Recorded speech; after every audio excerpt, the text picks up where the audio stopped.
Ndërsa disa njerëz luftojnë vazhdimisht me pasiguritë e tyre, disa të tjerë gjejnë forcë pikërisht te vetja, duke e pranuar, vlerësuar dhe dashuruar çdo pjesë të personalitetit të tyre. Sipas astrologëve, disa shenja të horoskopit kanë një aftësi të veçantë për ta parë veten me sy pozitiv, pavarësisht paragjykimeve të tjerëve. Një ndër këto shenja është gaforja, e njohur për botën e saj të brendshme të pasur dhe ndjeshmërinë e theksuar.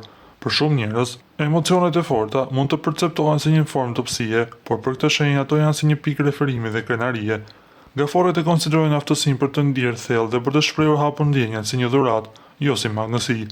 Për ta, sinqeriteti emocional është mënyra më e natyrshme për të qëndruar të lidhur me botën që i rrethon. Në anën tjetër të spektrit qëndron Luani, shenja që ndërton vetbesimin mbi energjinë dhe karizmën e tij.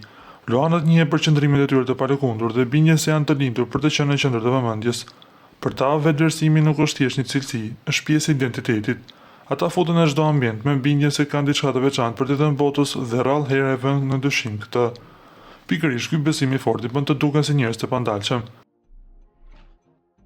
Ndërkohë peshqit dallohen për mënyrën e veçantë se si e perceptojnë realitetin. Ata e shohin veten si krijesa unike që nuk kanë nevojë të ndjekin rrjedhën e përgjithshme për të ndjerë të vlefshëm. Shpesh rrin larg presioneve shoqërore duke ndjekur intuitën dhe botën e tyre të imagjinatës. Për peshqit origjinaliteti është ajo që i bën të ndihen të plotësuar. Ata e vlerësojnë faktin se mendojnë dhe jetojnë ndryshe dhe kjo i bën të mos kërkojnë ndryshimet e vetja.